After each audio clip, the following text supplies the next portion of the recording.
Good morning dear friends. आप सभी का स्वागत है स्टडी विथ राहुल 247 पर। आज का जो ये वीडियो है वो उन नियोजित शिक्षकों के लिए है जो सक्षमता उत्तीर्ण करके विशिष्ट शिक्षक और बीपीएससी प्रधान शिक्षक का एग्ज़ाम पास कर प्रधान शिक्षक बनने के कगार पे हैं। तो सबसे तो पहले आपने दोनों परीक्षाएं पास की, आपको कॉन्ग्रेचुलेशंस। और मैं हमेशा आप लोगों के लिए अप टू डेट रहता हूं।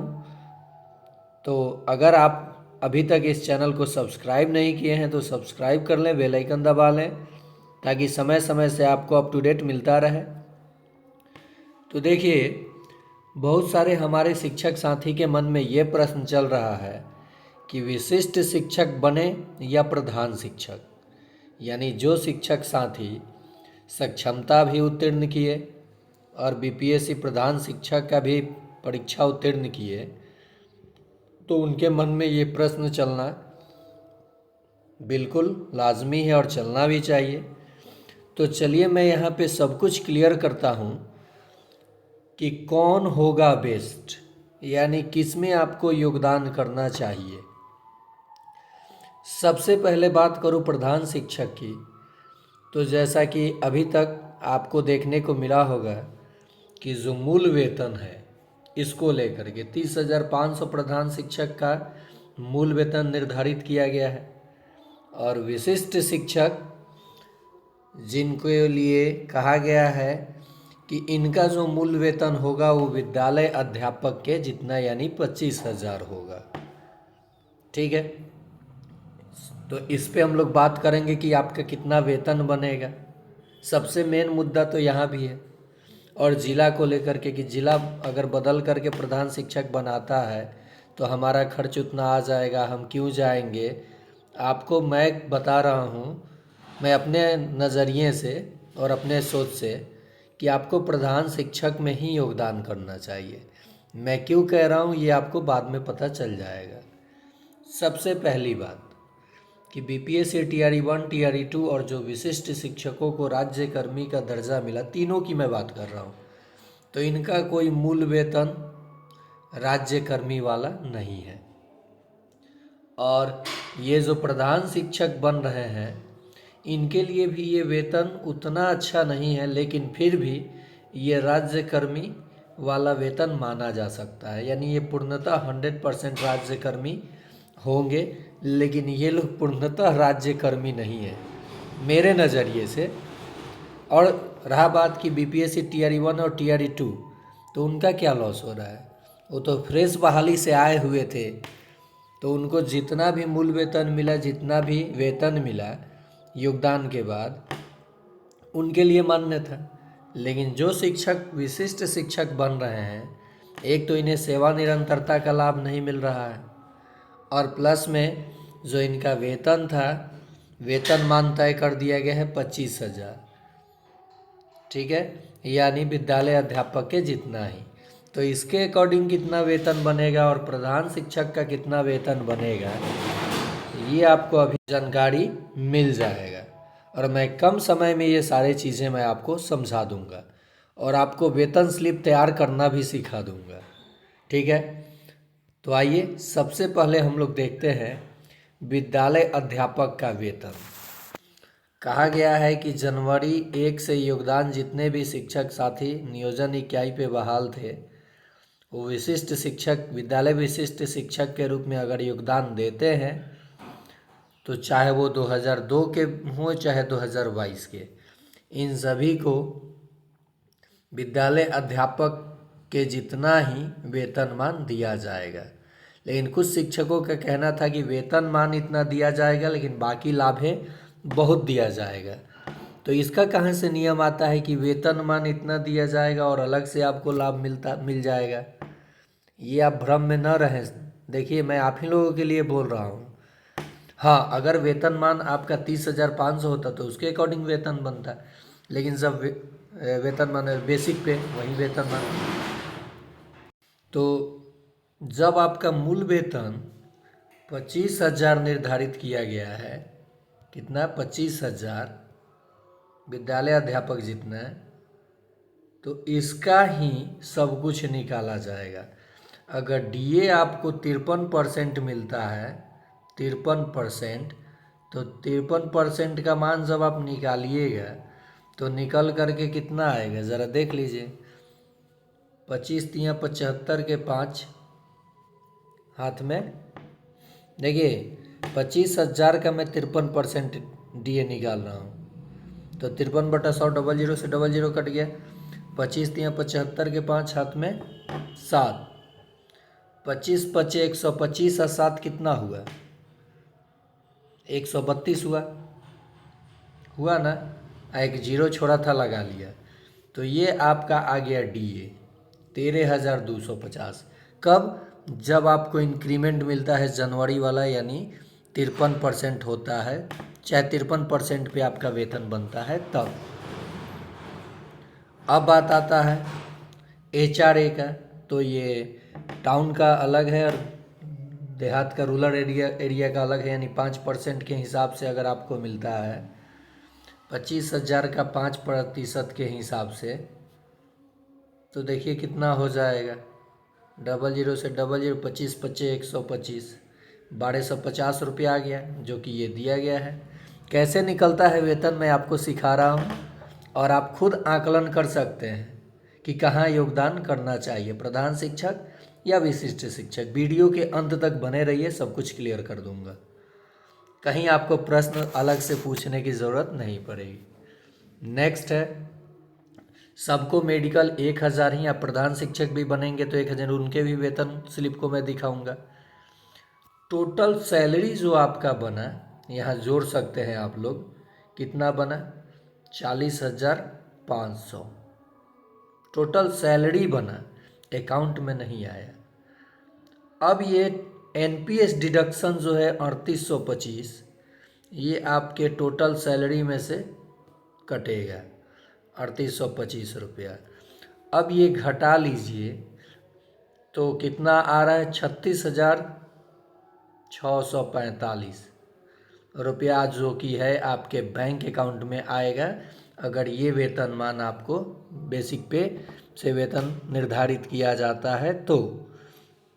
अब रहा कि सर 3825 ही क्यों कटा, तो मैं इस पे भी चर्चा कर देता हूँ कि इन दोनों को जोड़कर, यानी बेसिक पे और डीए का को जोड़कर 25,000 और 13,000 कितना हो जाएगा, 38,250।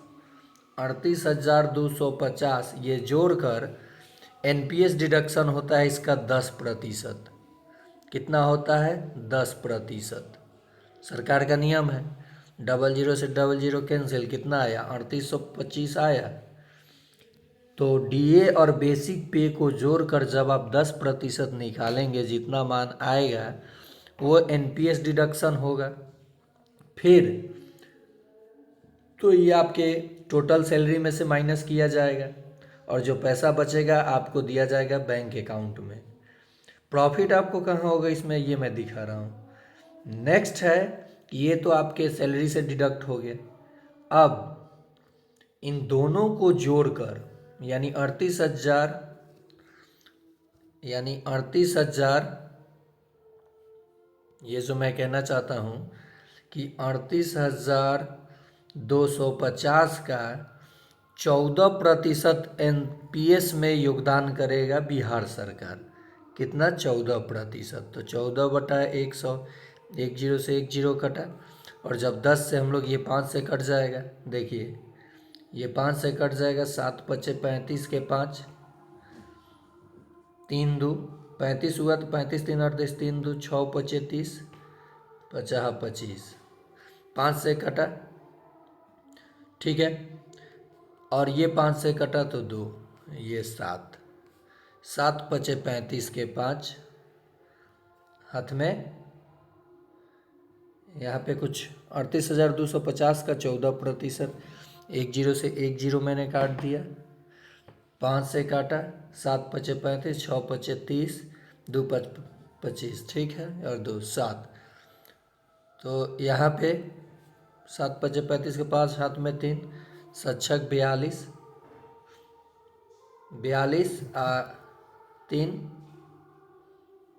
45 और 749,53 कितना आया 53। देखिए इतना डिडक्ट हुआ 5355 रुपये। इतना डिडक्ट नहीं, इतना गवर्नमेंट आपको एनपीएस में सहयोग राशि देगी। तो अब इनको भी मिला देते हैं आपके बैंक अकाउंट के सैलरी में, तो टोटल प्रॉफिट हो जाता है। और इसे भी मिला देते हैं डिडक्शन को भी। देखिए 36,339, मैंने ये तीनों को जब हम मिलाएंगे, डिडक्शन को यहाँ डिडक्ट करके ना आपको दिखाया गया था 36,645। जब इन तीनों को मिलाएंगे तो टोटल सैलरी जो टोटल प्रॉफिट बनता है वो 45,855। ये हो गया अगर आपको विद्यालय अध्यापक के जितना मूल वेतन 25,000 के अकॉर्डिंग वेतन स्लिप तैयार किया जाता है तब। ठीक है, अब हम लोग बात करेंगे कि प्रधान शिक्षक का वेतन क्या होगा। तो इसे जल्दी कर लेंगे क्योंकि आप समझ गए हैं कि इस पे कितना मिलेगा।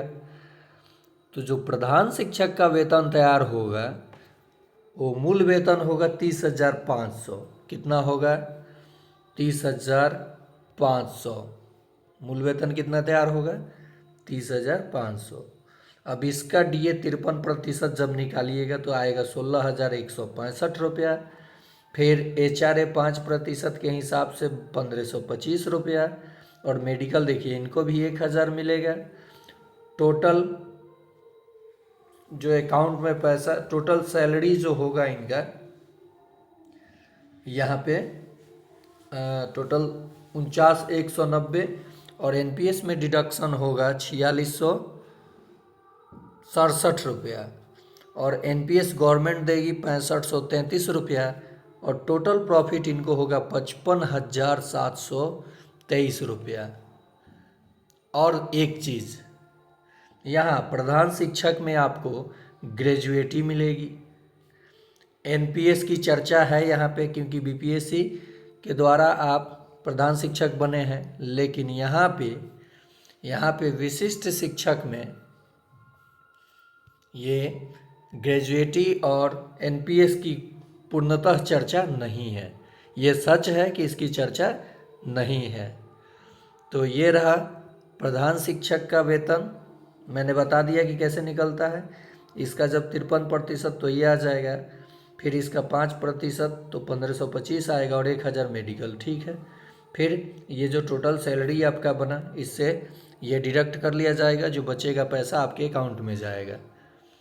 उसके बाद एनपीएस, इन दोनों को जोड़ के आपके सैलरी से 10% काटा जाएगा और इन दोनों को जोड़कर 14% के हिसाब से गवर्नमेंट उसमें ऐड कर देगी।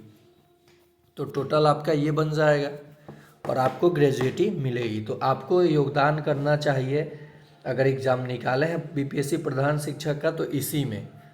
अब रहा बात कि ज़िला, उसमें तो ज़िला अलॉट नहीं किया है, कहीं और ज़िला में भेज दे, दूर भेज दे तो आपका खर्च उतना आ जाएगा, लेकिन 5 साल में आपको अंतर देखने को मिल जाएगा। तो आप बिल्कुल ना घबराएं, कहीं भी भेज रहा है तो बाद में स्थानांतरण होगा ही होगा। हाँ, थोड़ा सा महिला शिक्षिकाओं को परेशानी, महिला शिक्षिकाएं जो निकाली हैं उनके लिए परेशानी बढ़ जाएगा अगर दूसरा ज़िला मिलता है तो वो सोच विचार में पड़ी हुई हैं। लेकिन मैं तो यही राय दूंगा कि आपको प्रधान शिक्षक में योगदान करना चाहिए जब आप निकाले हैं परीक्षा तो, क्योंकि आप वरीय होंगे। ठीक है, तो ये था मेरा जानकारी। अगर अच्छा लगा हो तो चैनल को सब्सक्राइब करें, शेयर करें। मैं ऐसे ही जानकारी आप लोगों को देता रहूँगा।